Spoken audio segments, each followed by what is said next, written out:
ഞാനിപ്പോൾ നിൽക്കുന്നത് എവിടെയാണെന്നറിയോ? മ്യൂസിയത്താണ്. അപ്പോൾ മ്യൂസിയത്തെ കാഴ്ചകൾ ജസ്റ്റ് നമുക്കൊന്ന് കാണാം. ഈ വിഷുവായിട്ട് മ്യൂസിയം അലങ്കരിച്ചിരിക്കുന്നതാണ് കാണിക്കുന്നത് കേട്ടോ. ഇത് രസമാണെന്നറിയോ? ശരിക്കും പറഞ്ഞാൽ പൂമ്പാറ്റകളുടെ ഒരു കേന്ദ്രം തന്നെയാണ്. തൊട്ട് ബാക്കിലൊരു പൂമ്പാറ്റയാണ്. പൂമ്പാറ്റയുടെ ഒരു കേന്ദ്രം തന്നെ ഇവിടെ അലങ്കരിച്ചിട്ടുണ്ട്.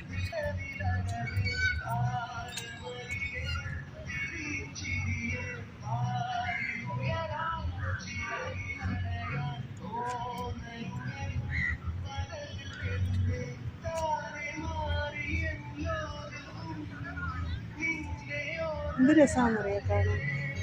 സൂപ്പർ.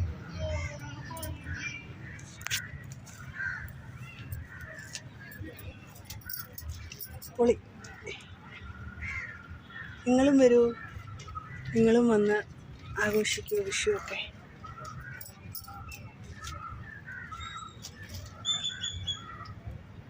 പൂമ്പാറ്റ ഉണ്ട്. ഇത് ഒറിജിനൽ അല്ല കേട്ടോ. ഇത് വന്നിട്ട് അവരിങ്ങനെ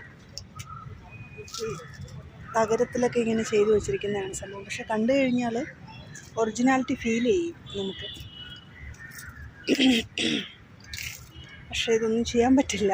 തകരത്തിൽ അവർ സെറ്റ് ചെയ്ത് വെച്ചിരിക്കുന്നതാണ്. എങ്കിലും പൊളിയായിട്ടുണ്ട്. ദൂരെ നിന്നൊക്കെ വരുമ്പോൾ ആ കാഴ്ച പവറാണ്. പവർ.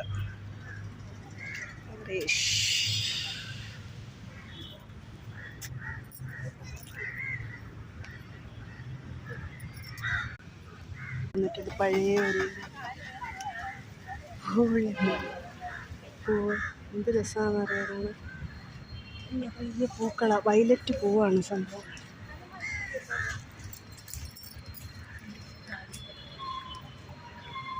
വയലറ്റ് പൂവാണിത്. വയലറ്റ് പൂ.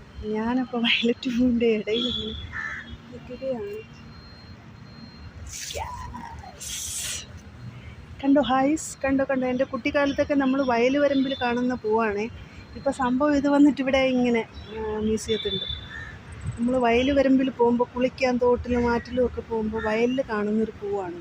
ഇത് ഭംഗിയാണെന്നറിയാം. ഒറിജിനൽ കളറ്, നാച്ചുറലായിട്ടുള്ള ആ ഒരു ഫീലിങ്. എന്ത് രസമാണെന്ന് നോക്കി. ആ വയലറ്റിൻ്റെ ഇടയിൽ ഞാൻ നിൽക്കുമ്പോൾ എന്നെ കാണാൻ എന്ത് ഭംഗിയാണ് അല്ലേ? നല്ല രസമല്ലേ കാണാൻ? ക്യൂട്ടായിട്ടുണ്ടോ ഇന്ന് ഞാൻ ക്യൂട്ടായിട്ടുണ്ടോ? മഞ്ഞയും പച്ചയും കോസ്റ്റ്യൂമാണ് ഇട്ടിരിക്കുന്നത്. എങ്ങനെയുണ്ട്? പൊളിയല്ലേ? കടലാസ് പൂ. നമുക്കിപ്പോൾ കടലാസ് പൂവൊക്കെ കാണണമെന്നുണ്ടെങ്കിൽ ശരിക്കും പറഞ്ഞാൽ വല്ല മ്യൂസിയത്തോ കാഴ്ചബംഗ്ലാവിലോ, ഇത് രണ്ടും ഒന്നാണ്. അങ്ങനെ എവിടെയെങ്കിലുമൊക്കെ വരണം. പണ്ട് നമ്മുടെ വീട്ടുമുറ്റത്തൊക്കെ നിറയെ കടലാസ് പൂവൊക്കെ ഉണ്ടായിരുന്നു.